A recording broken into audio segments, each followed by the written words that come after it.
हरे कृष्णा। जय श्री हरि। प्रिय भक्तजनों, आज बृहस्पतिवार के दिन आप बृहस्पति देव की बड़ी ही दुर्लभ कथा सुनेंगे। इस कथा को सुनने मात्र से ही भक्तों की सभी मनोकामनाएं पूर्ण हो जाती है। तो आइए बड़ी ही श्रद्धा और प्रसन्न चित्त मन से कथा को सुनते हैं। प्राचीन समय की बात है। भारत में एक राजा राज्य करता था। वह बड़ा प्रतापी तथा दानी था। वह नित्य प्रति मंदिर में भगवत दर्शन करने जाता था। वह ब्राह्मण और गुरु की सेवा किया करता था। उसके द्वार से कोई भी याचक निराश होकर नहीं लौटता था। वह प्रत्येक गुरुवार को व्रत रखता एवं पूजन करता था। हर दिन गरीबों की सहायता करता था। परंतु यह सब बातें उसकी रानी को अच्छी नहीं लगती थी। वह न व्रत करती और न किसी को एक भी पैसा दान में देती थी। वह राजा से भी ऐसा करने को मना किया करती थी। एक समय की बात है कि राजा शिकार खेलने वन को चले गए। घर पर रानी और दासी थी। उस समय गुरु बृहस्पति साधु का रूप धारण कर राजा के दरवाजे पर भिक्षा मांगने आए। साधु ने रानी से भिक्षा मांगी तो वह कहने लगी, हे साधु महाराज, मैं इस दान और पुण्य से तंग आ गई हूँ। इस कार्य के लिए तो मेरे पतिदेव ही अब बहुत हैं। अब आप ऐसी कृपा करें कि सारा धन नष्ट हो जाए तथा मैं आराम से रह सकूं। साधु रूपी बृहस्पति देव ने कहा, हे देवी, तुम बड़ी विचित्र हो। संतान और धन से कोई दुखी नहीं होता, इसको सभी चाहते हैं। पापी भी पुत्र और धन की इच्छा करता है। अगर तुम्हारे पास धन अधिक है तो भूखे मनुष्य को भोजन कराओ, प्याऊ लगवाओ, ब्राह्मणों को दान दो, धर्मशालाएं बनवाओ, कुआं, तालाब, बावड़ी, बाग, बगीचे आदि का निर्माण कराओ तथा निर्धनों की कुंवारी कन्याओं का विवाह कराओ। साथ ही यज्ञ आदि करो। इस प्रकार के कर्मों से आपके कुल का और आपका नाम परलोक में सार्थक होगा एवं स्वर्ग की प्राप्ति होगी। परंतु रानी साधु की इन बातों से खुश नहीं हुई। उसने कहा, हे साधु महाराज, मुझे ऐसे धन की आवश्यकता नहीं जिसको मैं अन्य लोगों को दान दूं तथा जिसको रखने और संभालने में ही मेरा सारा समय नष्ट हो जाए। साधु ने कहा, हे देवी, यदि तुम्हारी ऐसी ही इच्छा है तो जैसा मैं तुम्हें बताता हूँ तुम वैसा ही करना। बृहस्पतिवार के दिन घर को गोबर से लिपना, अपने केसों को पीली मिट्टी से धोना, केसों को धोते समय स्नान करना, राजा से कहना वह हजामत करवाए, भोजन में मांस मदिरा खाना, कपड़े धोबी के यहाँ धुलने देना। इस प्रकार 7 बृहस्पतिवार करने से तुम्हारा धन नष्ट हो जाएगा। यह कहकर साधु महाराज रूपी बृहस्पति देव अंतर्ध्यान हो गए। रानी ने साधु के कहने के अनुसार 7 बृहस्पतिवार तक वैसा ही करने का विचार किया। साधु के बताए अनुसार कार्य करते हुए केवल 3 बृहस्पतिवार ही बीते थे कि उसकी समस्त धन संपत्ति नष्ट हो गई। भोजन के लिए दोनों समय परिवार तरसने लगा तथा सांसारिक भोगों से दुखी रहने लगा। तब वह राजा रानी से कहने लगा कि हे रानी, तुम यहाँ पर रहो, मैं दूसरे देश को जाता हूँ, क्योंकि यहाँ पर मुझे सभी मनुष्य जानते हैं, इसलिए मैं यहाँ कोई कार्य नहीं कर सकता। मैं अब परदेश जा रहा हूँ, वहाँ कोई काम धंधा करूँगा, शायद हमारे भाग्य बदल जाए। ऐसा कहकर राजा परदेश चला गया। वह वहाँ जंगल से लकड़ी काट कर लाता और शहर में बेचता। इस तरह जीवन व्यतीत करने लगा। इधर राजा के बिना रानी और दासियां दुखी रहने लगी। किसी दिन भोजन मिलता और किसी दिन जल पीकर ही रह जाती। एक समय रानी और दासियों को 7 दिन बिना भोजन के व्यतीत करने पड़े। तो रानी ने अपनी दासी से कहा, हे दासी, यहाँ पास ही के नगर में मेरी बहन रहती है, वह बड़ी धनवान है। तू उसके पास जा और वहाँ से 5 सेर बेझर मांग कर ले आ, जिससे कुछ समय के लिए गुजर हो जाएगा। दासी रानी की बहन के पास गई। रानी की बहन उस समय पूजा कर रही थी। बृहस्पतिवार का दिन था। दासी ने रानी की बहन से कहा, हे रानी, मुझे आपकी बहन ने भेजा है, मुझे 5 सेर बेझर दे दो। दासी ने यह बात अनेकों बार कही, परंतु रानी की बहन ने कोई उत्तर नहीं दिया, क्योंकि वह उस समय बृहस्पतिवार की कथा सुन रही थी। जब दासी को रानी की बहन से कोई उत्तर नहीं मिला तो वह बहुत दुखी हुई। उसे क्रोध भी आया। वह लौटकर रानी से बोली, हे रानी, आपकी बहन बहुत ही घमंडी है। वह छोटों लोगों से बातें भी नहीं करती। मैंने उससे कहा तो उसने कोई उत्तर नहीं दिया। मैं वापस चली आई। रानी बोली, हे दासी, इसमें उसका कोई दोष नहीं है। जब बुरे दिन आते हैं तब कोई सहारा नहीं देता। अच्छे बुरे का पता विपत्ति में ही लगता है। जो ईश्वर की इच्छा होगी वही होगा। यह सब हमारे भाग्य का दोष है। उधर रानी की बहन ने सोचा कि मेरी बहन की दासी आई थी, परंतु मैं उससे नहीं बोली, इससे वह बहुत दुखी हुई होगी। अतः कथा सुन और विष्णु भगवान का पूजन समाप्त कर वह अपनी बहन के घर आई और कहने लगी, हे बहन, मैं बृहस्पतिवार का व्रत कर रही थी। तुम्हारी दासी हमारे घर गई थी, परंतु जब तक कथा होती है तब तक हम लोग न उठते हैं और न बोलते हैं, इसलिए मैं नहीं बोली। कहो दासी क्यों गई थी? रानी बोली, बहन, हमारे घर अनाज नहीं था। वैसे तुमसे कोई बात छिपी नहीं है, इस कारण मैंने दासी को तुम्हारे पास 5 सेर बेझर लेने के लिए भेजा था। रानी की बहन बोली, बहन देखो, बृहस्पति भगवान सबकी मनोकामना पूर्ण करते हैं। शायद तुम्हारे घर में अनाज रखा हो। यह सुनकर दासी घर के अंदर गई तो वहां उसे एक घड़ा बेझर का भरा मिल गया। उसे बड़ी हैरानी हुई, क्योंकि उसने एक एक बर्तन देख लिया था। उसने बाहर आकर रानी को बताया। दासी अपनी रानी से कहने लगी, हे रानी, देखो, वैसे हमको जब अन्न नहीं मिलता तो हम रोज ही व्रत करते हैं। अगर इनसे इस व्रत की विधि और कथा पूछ ली जाए तो उसे हम भी किया करेंगे। दासी के कहने पर रानी ने अपनी बहन से बृहस्पतिवार व्रत के बारे में पूछा। उसकी बहन ने बताया, हे रानी बहन, बृहस्पतिवार को सूर्योदय से पूर्व उठकर स्नान करके बृहस्पतिवार का व्रत करना चाहिए, लेकिन उस दिन सिर नहीं धोना चाहिए। बृहस्पतिवार के व्रत में चने की दाल और मुनक्कों से विष्णु भगवान का केले के वृक्ष की जड़ में पूजन करे तथा दीपक जलावे। उस दिन एक ही समय भोजन करे। भोजन पीले खाद्य पदार्थ का करे तथा कथा सुने। इस प्रकार करने से गुरु भगवान प्रसन्न होते हैं। अतः अन्न, पुत्र, धन देते हैं, मनोकामना पूर्ण करते हैं। व्रत और पूजन की विधि बताकर रानी की बहन अपने घर लौट गई। रानी और दासी दोनों ने निश्चय किया कि वे बृहस्पति देव भगवान का पूजन जरूर करेंगी। 7 दिन बाद जब बृहस्पतिवार आया तो उन्होंने व्रत रखा। गुड़साल में जाकर चना और गुड़ बीन लाई तथा उसकी दाल से केले की जड़ में विष्णु भगवान की पूजन किया। अब भोजन पीला कहाँ से आए? दोनों बड़ी दुखी हुई, परंतु उन्होंने व्रत किया था, इस कारण बृहस्पति देव भगवान प्रसन्न थे।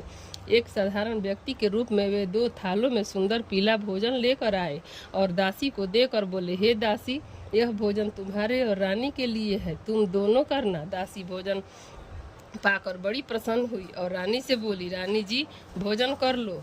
रानी को भोजन आने के बारे में कुछ पता नहीं था, इसलिए वह दासी से बोली, जा तू ही भोजन कर ले, क्योंकि तू हमारी व्यर्थ में हंसी उड़ाती है। दासी बोली, एक व्यक्ति भोजन दे गया है। रानी कहने लगी, वह भोजन तेरे लिए ही दे गया है, तू ही भोजन कर। दासी ने कहा, वह व्यक्ति हम दोनों के लिए 2 थालों में भोजन दे गया है, इसलिए मैं और आप दोनों ही साथ साथ भोजन करेंगी। फिर दोनों ने गुरु भगवान को नमस्कार कर भोजन प्रारंभ किया। इसके बाद वे प्रत्येक बृहस्पतिवार को गुरु भगवान का व्रत और पूजन करने लगी। बृहस्पति भगवान की कृपा से उनके पास धन हो गया, परंतु रानी फिर पहले की तरह आलस्य करने लगी।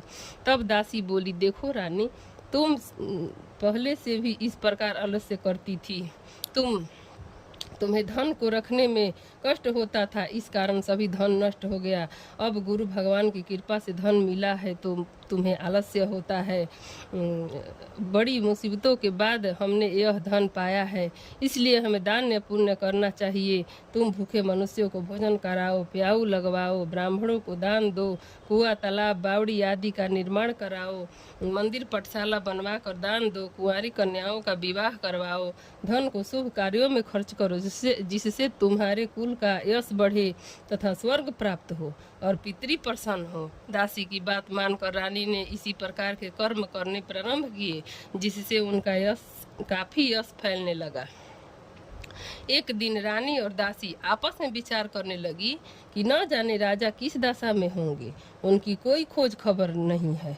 गुरु भगवान से उन्होंने प्रार्थना की और भगवान ने रात्रि में राजा को स्वप्न में कहा, हे राजा, उठ, तेरी रानी तुझको याद करती है, अब अपने देश को लौट जा। राजा प्रातः काल उठकर जंगल से लकड़ियां काट कर लाने के लिए जंगल की ओर चल पड़ा। जंगल से गुजरते हुए वह सोचने लगा, रानी की गलती से उसे कितने दुख भोगने पड़े। राजपाट छोड़कर उसे जंगल में आकर रहना पड़ा। जंगल से लकड़ियां काट कर उन्हें बेचकर गुजारा करना पड़ा। उसी समय उस जंगल में बृहस्पति देव एक साधु का रूप धारण कर आए और राजा के पास आकर बोले, हे लकड़हारे, तुम इस सुनसान जंगल में किस चिंता में बैठे हो? तुम मुझे बतलाओ। यह सुन राजा के नेत्रों में जल भर आया और साधु की वंदना कर बोला, हे प्रभु, आप सब कुछ जानने वाले हैं। इतना कहकर राजा ने साधु को अपनी संपूर्ण कहानी सुना दी। महात्मा दयालु होते हैं। वे राजा से बोले, हे राजा, तुम्हारी पत्नी ने बृहस्पति देव के प्रति अपराध किया था, जिसके कारण तुम्हारी यह दशा हुई है। अब तुम किसी प्रकार की चिंता मत करो, भगवान तुम्हें पहले से अधिक धन देंगे। देखो, तुम्हारी पत्नी ने बृहस्पतिवार का व्रत करना प्रारंभ कर दिया है। अब तुम भी बृहस्पतिवार का व्रत करके चने की दाल व गुड़ जल के लोटे में डालकर केले का पूजन करो। फिर कथा कहो या सुनो, भगवान तुम्हारी सब मनोकामनाओं को पूर्ण करेंगे। साधु को प्रसन्न देखकर राजा बोला, हे प्रभु, मुझे लकड़ी बेचकर इतना पैसा भी नहीं बचता जिससे भोजन करने के उपरांत कुछ बचा सकूं। मैंने रात्रि में अपनी रानी को व्याकुल देखा है। मेरे पास कोई साधन नहीं जिससे समाचार जान सकूं। फिर मैं बृहस्पति देव की क्या कहानी कहूं? मुझको तो कुछ भी मालूम नहीं है। साधु ने कहा, हे राजा, तुम किस बात की चिंता मत करो। बृहस्पतिवार के दिन तुम रोजाना की तरह लकड़ियां लेकर शहर में जाओ। तुम्हें रोज से दुगना धन प्राप्त होगा, जिससे तुम भली भांति भोजन कर लोगे तथा बृहस्पति देव की पूजा का सामान भी आ जाएगा। राजा फिर कथा सुनाने लगे। प्राचीन काल में एक बहुत ही निर्धन ब्राह्मण था। उसके कोई संतान नहीं थी। वह नित्य पूजा पाठ करता, परंतु उसकी स्त्री बहुत ही मलिनता के साथ रहती थी। वह न स्नान करती और न किसी देवता का पूजन करती थी। प्रातः काल उठते ही सर्वप्रथम भोजन करती, बाद में कोई अन्य कार्य करती। ब्राह्मण देवता बहुत दुखी रहते थे। पत्नी को बहुत समझाते, किंतु उसका कोई परिणाम न निकलता। पत्नी को भगवान की अनुकंपा से उस ब्राह्मण की पत्नी गर्भवती हुई और उसने 10वें महीने एक सुंदर कन्या को जन्म दिया। निधर ब्राह्मण कन्या को जन्म से बहुत ही दुखी हुआ। धीरे धीरे ब्राह्मण की कन्या बड़ी होने लगी। बचपन से ही उस कन्या की रुचि भगवान विष्णु की पूजा में थी। वह प्रातः काल उठते ही स्नान आदि करके भगवान विष्णु की पूजा करने मंदिर में जाती थी। बृहस्पतिवार को व्रत करके विधिवत पूजा पाठ करती थी। पूजा पाठ करने के बाद वह पढ़ने के लिए पाठशाला में जाती थी। घर से चलते हुए वह मुट्ठी भर जौ साथ लेकर जाती थी और पाठशाला के रास्ते में थोड़े थोड़े जौ गिराती जाती थी। जब वह पाठशाला से घर लौटती तो जौ के वह दाने सोने में बदले हुए मिलते थे। लड़की सभी दानों को बीन लाती थी। एक दिन जब वह सोने के दानों को साफ कर रही थी तो उसकी माँ ने कहा, बेटी, सोने के दाने को साफ करने के लिए सोने का सूप भी होना चाहिए। अगले दिन बृहस्पतिवार था। उसने भगवान बृहस्पति देव की पूजा करते हुए प्रार्थना की, हे भगवान, यदि मैंने आपका व्रत विधिवत किया हो तो मुझे सोने का सूप दे दो। भगवान बृहस्पति देव ने उसकी मनोकामना पूरी करने का वचन दिया। पाठशाला से लौटते समय उसे रास्ते में सोने का सूप पड़ा हुआ मिला। घर लौटकर सोने का सूप अपनी माँ को दिखाकर वह सोने के दाने साफ करने लगी। उसी समय नगर का राजकुमार उसके घर के पास से गुजरा। उस सुंदर लड़की को सोने के सूप में जौ साफ करते देख राजकुमार उस पर मोहित हो गया। महल में लौटकर राजकुमार ने राजा से उस लड़की से विवाह करने की इच्छा प्रकट की तो राजा ने ब्राह्मण को महल में बुलाकर राजकुमार से उसकी लड़की के विवाह की बात कही। ब्राह्मण तैयार हो गया। धूमधाम से उस लड़की का विवाह राजकुमार से हो गया। दुल्हन बनकर ब्राह्मण की लड़की महल में चली गई। लड़की के चले जाने से ब्राह्मण फिर निर्धन हो गया। उसे कई कई दिन भोजन भी नहीं मिलता था। बहुत दुखी होकर ब्राह्मण एक दिन अपनी लड़की के पास गया। अपने पिता से निर्धनता का समाचार सुनकर उसने बहुत सा धन देकर पिता को विदा किया। उस दिन से ब्राह्मण के कुछ दिन तो आराम से गुजर गए, लेकिन जल्दी ही फिर भूखों मरने की हालत हो गई। ब्राह्मण अपनी लड़की से धन लेने के लिए फिर महल में पहुंचा। लड़की ने पिता की बुरी हालत देखकर कहा, पिताजी, आखिर आप कब तक मुझसे धन लेकर जीवन यापन करेंगे? आप कोई ऐसा उपाय क्यों नहीं करते जिससे आपका घर धन संपत्ति से भर जाए? ब्राह्मण ने कहा, मैंने तेरी माँ को बहुत समझा लिया, पर उसकी समझ में कुछ नहीं आता। उसका फूहड़पन नष्ट हो तो घर की निर्धनता भी दूर हो जाए। तब कुछ सोचकर लड़की ने पिता से कहा, पिताजी, आप कुछ दिनों के लिए माँ को मेरे पास छोड़ जाओ। ब्राह्मण अपनी पत्नी को लड़की के पास महल में छोड़ आया। लड़की ने अपनी माँ से कहा, माँ, तुम कल प्रातः उठकर स्नानादि करके भगवान बृहस्पति देव की पूजा अवश्य करना। पूजा करने से तुम्हारी निर्धनता अवश्य दूर हो जाएगी। लेकिन उसकी माँ ने उसकी कोई बात नहीं मानी। तब क्रोधित होकर लड़की ने अपनी माँ को एक कक्ष में बंद कर दिया। सूर्योदय के समय माँ को उठाकर जबरदस्ती उसे स्नान कराया और फिर मंदिर ले जाकर भगवान बृहस्पति देव की पूजा कराई। कुछ दिनों तक ऐसा करने से माँ की बुद्धि में परिवर्तन हुआ और वह स्वयं बृहस्पति वार का व्रत रखने लगी। उसके व्रत रखने से ब्राह्मण के घर में भगवान विष्णु की अनुकंपा से धन की वर्षा होने लगी। दोनों पति पत्नी धन संपत्ति पाकर आनंद पूर्वक जीवन यापन करते हुए विष्णु धाम को चले गए।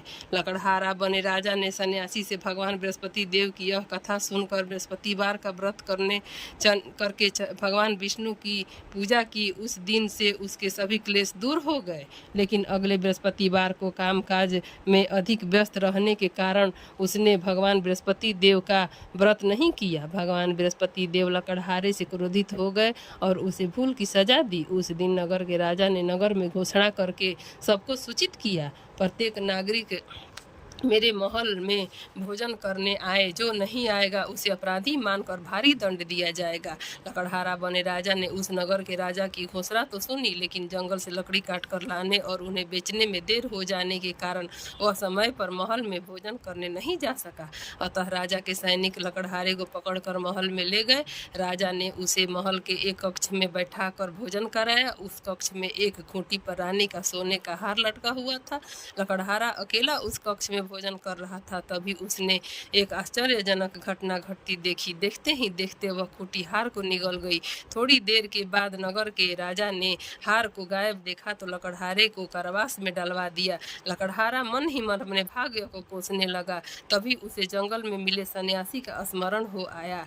थोड़ी देर में भगवान बृहस्पति देव सन्यासी के रूप में उसके सामने प्रकट हुए और कहा, हे लकड़हारे, तूने भगवान बृहस्पति देव की पूजा नहीं की, इसी कारण तुम्हें कष्ट हुआ है। लेकिन अब चिंता मत करो, बृहस्पतिवार के दिन कारागार के दरवाजे पर तुम्हें कुछ पैसे पड़े हुए मिलेंगे। उन पैसों से भगवान बृहस्पति देव का व्रत करके उनकी पूजा करोगे तो तुम्हारे सब दुख नष्ट हो जाएंगे। बृहस्पतिवार के दिन दरवाजे पर पड़े मिले पैसों से चने और गुड़ मंगाकर लकड़हारे ने बृहस्पतिवार की कथा कही तो भगवान बृहस्पति देव ने प्रसन्न होकर उस नगर के राजा को स्वप्न में लकड़हारे को कारागार से मुक्त करने को कहा। सुबह राजा ने अपने कक्ष में आकर देखा तो खूंटी पर रानी का हार मिल गया। राजा ने लकड़हारे को मुक्त कर दिया और उसे धन और आभूषण देकर विदा किया। लकड़हारा बना राजा उस नगर से चलकर अपने नगर में पहुंचा तो उस नगर में कुएं, धर्मशाला, बाग बगीचे देखकर बहुत प्रसन्न हुआ। राजा ने किसी से पूछा, ये कुएं धर्मशालाएं किसने बनवाई हैं? सबने उसे बताया कि ये सब रानी और उसकी दासी ने बनवाए हैं। राजा महल में पहुंचा तो रानी ने उसका भव्य स्वागत किया। तब राजा ने निश्चय किया कि सप्ताह में एक बार तो सभी बृहस्पति देव का व्रत तथा पूजन करते हैं, परंतु मैं प्रतिदिन व्रत किया करूंगा तथा दिन में 3 बार कथा कहूंगा। अब राजा हर समय दुशाले में चने की दाल बांधे रहता तथा दिन में 3 बार बृहस्पति देव की कथा कहता। कुछ दिनों के बाद राजा को अपनी बहन की याद आई। एक दिन घोड़े पर सवार होकर राजा अपनी अपनी बहन से मिलने चल दिया। अभी राजा नगर के बाहर पहुंचा ही था कि उसने कुछ लोगों को एक शव को ले जाते हुए देखा। राजा को स्मरण हो आया कि आज उसने किसी को बृहस्पतिवार की व्रत कथा नहीं सुनाई है। राजा ने उन लोगों को रोक कर कहा, भाइयों, आप शव को ले जाने से पहले मुझसे बृहस्पतिवार की कथा सुन ले। लोगों ने राजा पर क्रोधित होते हुए कहा, तुम पागल तो नहीं हो गए हो? लेकिन कुछ बड़े बूढ़ों लोगों ने कहा, अच्छा भाई, साथ चलते चलते तुम अपनी कथा सुना लो। राजा ने चलते हुए आधी कथा ही सुनाई थी कि शव हिलने लगा। राजा को पूरी कथा सुनाते ही शव उठकर बैठ गया। लोगों ने हैरानी से दांतों तले उंगली दबाई और अगले बृहस्पतिवार से भगवान बृहस्पति देव का व्रत करने का सुनने का निश्चय कर लिया। घोड़े पर सवार राजा चलते हुए एक किसान के पास पहुंचा। किसान अपने खेत में हल चला रहा था। राजा ने कहा, अरे भाई, मुझसे बृहस्पतिवार की कथा सुन लो। किसान झुंझला कर बोला, अरे भाई, देख नहीं रहे, जितनी देर तक तुम्हारी कथा सुनूंगा उतनी देर में तो पूरे खेत में हल चला लूंगा। राजा निराश होकर चलने लगा। तभी किसान के बैल लड़खड़ा कर जमीन पर जा गिरे। किसान के पेट में भी जोरों का दर्द होने लगा। उस किसान की पत्नी जब खाना लेकर आई तो उसने किसान से इस बारे में पूछा। किसान ने घुड़सवार की पूरी कहानी सुनाई। किसान की पत्नी दौड़ती हुई राजा के पास पहुंचकर हाथ जोड़कर बोली, भैया, मैं तुम्हारी कथा सुनने को तैयार हूँ। राजा ने उसके साथ खेत पर पहुंचकर बृहस्पतिवार की कथा सुनाई। तभी बैल उठकर खड़े हो गए। किसान के पेट का दर्द भी तुरंत ठीक हो गया।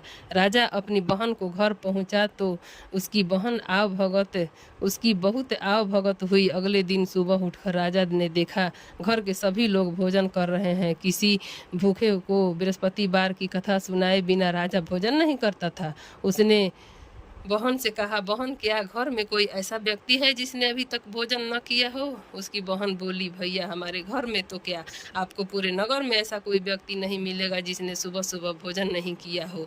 तब राजा ने बहन के घर से निकलकर उस नगर में बिना भोजन किए व्यक्ति की तलाश की। एक गणेरिये के घर में उसका बेटा बीमार होने के कारण भूखा रह गया था। राजा ने उसको जाकर बृहस्पतिवार की कथा सुनाई। कथा सुनते सुनते गणेरिये का बीमार बेटा बिल्कुल ठीक हो गया। सबने राजा की बहुत प्रशंसा की। एक दिन राजा ने अपनी बहन से कहा, बहन, अब हम अपने घर को जाना चाहते हैं, तुम भी हमारे साथ चलो, कुछ दिन वहां रह कर लौट आना।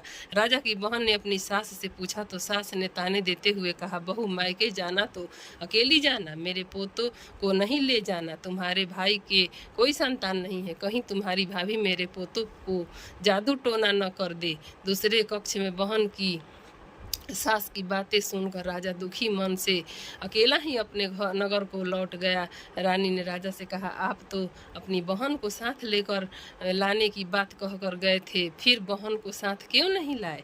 राजा ने दुखी होते हुए कहा, रानी, हम निसंतान हैं, इसलिए कोई हमारे घर आना पसंद नहीं करता। रानी ने राजा को समझाया, हे प्राणनाथ, हमें बृहस्पति देव ने सब कुछ दिया है, अब भगवान बृहस्पति देव हमें संतान भी अवश्य देंगे। बृहस्पतिवार को विधिवत व्रत करते हुए राजा रानी ने भगवान बृहस्पति देव के संतान के लिए प्रार्थना की। कुछ दिनों के बाद उन्होंने स्वप्न में दर्शन देते हुए कहा, हे राजन, तेरी मनोकामना पूरी होगी। एक सप्ताह बाद ही रानी गर्भवती हो गई। 10वें महीने रानी ने एक सुंदर पुत्र को जन्म दिया। राजा रानी जीवन पर्यंत बृहस्पतिवार का व्रत करते रहे। उनके घर में धन की वर्षा होती रही। आनंद पूर्वक जीवन यापन करते हुए राजा रानी भगवान बृहस्पति देव की अनुकंपा से मोक्ष को प्राप्त करते हुए सीधे वैकुंठ धाम पहुंच गए। बृहस्पतिवार की विधिवत व्रत करके जो स्त्री पुरुष भगवान विष्णु की पूजा करते हैं, भगवान उनकी सभी मनोकामनाएं पूर्ण करते हैं। बृहस्पति देव उनकी सदैव रक्षा करते हैं। जो संसार में सद्भावना और सच्चे हृदय से बृहस्पति भगवान की पूजन करते हैं, उनकी सभी मनोकामनाएं पूर्ण करते हैं। उसी प्रकार पूर्ण हो जाती है जैसे राजा और रानी ने बृहस्पति देव भगवान की कथा का गुणगान किया। उनकी सभी इच्छाएं बृहस्पति देव ने पूर्ण की। मनुष्यों को हृदय से उनका मनन करते हुए उनकी जयकारा करना चाहिए। प्रेम से बोलिए, विष्णु भगवान की जय, बृहस्पति भगवान की जय, समस्त देवी देवताओं की जय। अब हम आइए प्रेम से बृहस्पति भगवान की आरती का श्रवण करते हैं। ओम जय बृहस्पति देवा, ओम जय बृहस्पति देवा, छीन छीन भोग लगाऊं कदली फल मेवा। ओम जय बृहस्पति देवा, तुम पूर्ण परमात्मा, तुम अंतर्यामी, जगत पिता जगदीश्वर, तुम सबके स्वामी। ओम जय बृहस्पति देवा, चरणामृत निज निर्मल, सब पातक हरता, सकल मनोरथ दायक, कृपा करो भरता। ओम जय बृहस्पति देवा, तन मन धन अर्पण कर, जो जन शरण पड़े, प्रभु प्रकट तब हो कर, आकर द्वार खड़े। ओम जय बृहस्पति देवा, दीन दयाल दया निधि, भक्तन हितकारी, पाप दोष सब हरता, भव बंधन हारी। ओम जय बृहस्पति देवा, सकल मनोरथ दायक, सब संशय हारी, विषय विकार मिटाओ, संतन सुखकारी। ओम जय बृहस्पति देवा, विषय विकार मिटाओ, संतन सुखकारी। जो कोई आरती तेरी प्रेम सहित गावे, जेठानंद बंद सो निश्चय पावे। ओम जय बृहस्पति देवा। प्रेम से बोलिए विष्णु भगवान की जय, लक्ष्मी नारायण भगवान की जय।